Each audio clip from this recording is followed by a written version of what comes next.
దేవరా ఈ ఒక్క మాట ఇప్పుడు బాక్స్ ఆఫీస్ని షేక్ చేస్తోంది. 3 రోజుల్లో 300 కోట్ల కలెక్షన్లు కొల్లగొట్టి దూసుకుపోతోంది. ఇంకా సినిమాకి రిపీట్ ఆడియన్స్ వస్తున్నారు. దగ్గరలో దసరా ఉంది. ఫ్యామిలీ ఆడియన్స్ కూడా క్యూ కట్టడం పక్క. సో దేవరా 500 కోట్ల మార్క్ దాటడం ఈజీ అనిపిస్తోంది.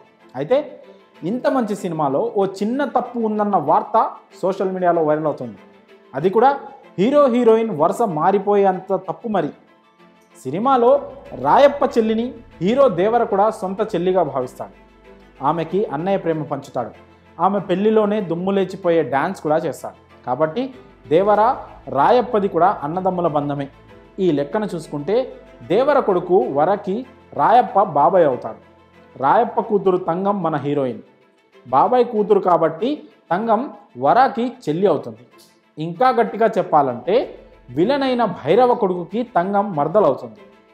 సినిమాలో మాత్రం ఈ వరుసలన్నీ చూసుకోకుండా తంగం వర మధ్య చుట్టమల్లే అంటూ ఏకంగా డ్యూయెట్స్ పెట్టేశారు. కట్ చేస్తే ఇప్పుడు దేవర టీంపై విమర్శలు స్టార్ట్ అయ్యాయి. కొరటాల ఆ మాత్రం చూసుకోవాలి కదా అంటూ సెటైర్స్ పేలుస్తున్నారు నెటిజన్స్. కాకపోతే ఈ ట్రోల్స్పై తారక్ ఫ్యాన్స్ కూడా గట్టిగానే కౌంటర్లు స్టార్ట్ చేశారు. రాయప్ప చెల్లిని దేవర సొంత చెల్లిగా చూస్తాడే కానీ ఆమె నిజంగా దేవర సోదరి కాదు. అప్పట్లో ఓ ఊరిలో ఉండే వారందరినీ ఏదో ఒక వరుసతో పిలుచుకోవడం ఆనవాయితీ. కేవలం అలా మాత్రమే రాయప్ప చెల్లి దేవరకి సోదరి అయ్యింది. ఆ లింక్ కంటిన్యూ చేసుకుంటూ వస్తేనే వర తంగం అన్నా చెల్లి అయ్యారు. అంతేకాని నిజంగా వారిద్దరూ అన్నా చెల్లి అవ్వరు.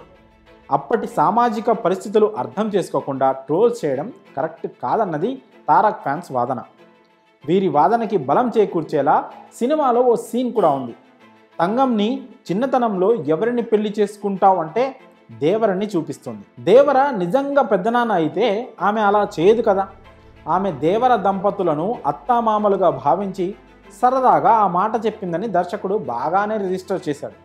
కాకపోతే మరో కోణంలో చూస్తే మాత్రం వరుస తేడా రావడం ఈ కన్ఫ్యూజన్కి కారణమైంది. మరి ఈ విషయంలో మీ అభిప్రాయం ఏంటి? తంగం వరకి ఏమవుతుంది? మీ అభిప్రాయాలను కామెంట్స్ రూపంలో తెలియజేయండి.